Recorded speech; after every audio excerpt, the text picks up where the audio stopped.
Hello guys, আজকে আমরা দুজন মিলে বেরিয়ে পড়েছি অনেক দিন পর ঘুরতে যাব।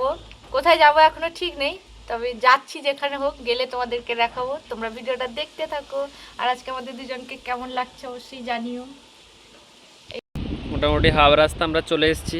কোমর ব্যথা করছে, তারপরে গাড়ির তেল শেষ, তেল ঢুকালাম। আর একটা জিনিস দেখো, এই যে অরক ফুল। যখন শিবরাত্রি ছিল তখন এর এক একটা মালা বিক্রি হয়েছে কমসে কম 50 টাকা 40 টাকা করে। আর এখন দেখো ভর্তি রাস্তার সাইডে চতুর্দিকে। এই রাস্তাটা দেখে কিছু মনে পড়ছে? কোথায় যাচ্ছি আমরা? আওয়াজ শুনে কি কিছু বুঝতে পারছো তোমরা, বা ব্যাকগ্রাউন্ড দেখে কোথায় আমরা এসেছি আজকে বিকালবেলা? আমাদের বাড়ি থেকে মন্দারমণি জাস্ট 20 কিলোমিটার। আর শৌলা ব্রিজ হওয়ার পরে তো একদমই কাছে করে দিয়েছে। এই যে আজকে সমুদ্র উত্তাল আছে, দেখাচ্ছে। এই যে দেখো, আজকে একদম জল কাছে চলে আসবে, জোয়ার আছে মনে হয় এখন।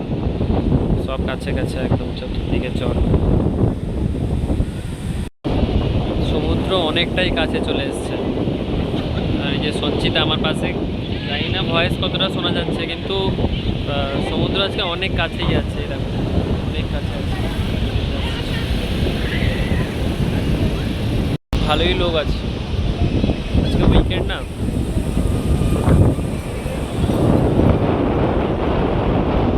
ভালোই লোকজন আছে আজকে। হ্যাঁ, সঞ্চিতারকে আবার ঠান্ডা লাগছে এখন, এই এত গরমের মধ্যে আবার তার ঠান্ডা, কি অবস্থা। কম্বল নিয়ে আসবে। গোলু গোলু ঘোড়া, মন্দারমণিতে এই যে ঘোড়া আছে, ঘোড়া দীঘাতেও আছে। মন্দারমণিতে এলে এই ঘোড়াটাকেই দেখতে পাই সবসময়, প্রায় টাইম দেখি এই ঘোড়াটাই ঘুরঘুর করে।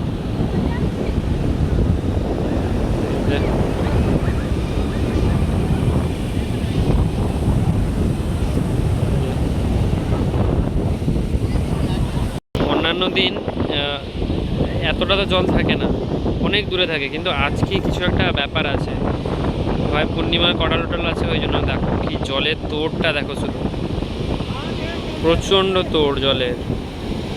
এই যে দেখেছো,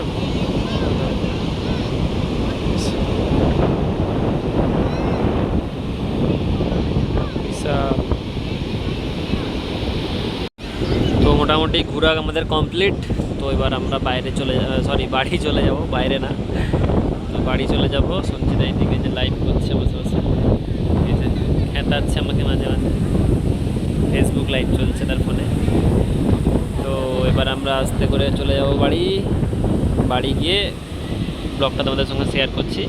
তো আজকের মতো মন্দারমণি ব্লগ এখানেই কমপ্লিট। ছোট ছোট ব্লগ আমরা আপলোড করব আমাদের চ্যানেলে, আশা করছি তোমাদের প্রত্যেকের ভালো লাগবে। আর কলকাতা থেকে বা আমাদের অন্যান্য জায়গা থেকে যারা দেখছো, তারা মন্দারমণি কবে আসছো বলো।